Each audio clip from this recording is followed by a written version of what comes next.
there's a lot of news today about, you know, files and different things, and without Yes, anybody even talking about without regard to anybody's politics, it's all over the place.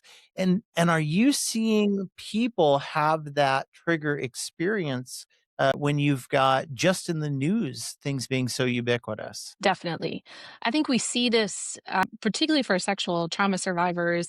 Anytime in the news cycle, there are big cases that have come up, and that has been true for many years now. That we're seeing it come up and up in the news media, and the messaging that happens in the news and the responses to these cases can be very triggering for survivors and really difficult, particularly when we hear things that involve blaming of victims, involve releasing of names that should have been protected, uh, when there's a perceived lack of accountability for people who are involved in these situations.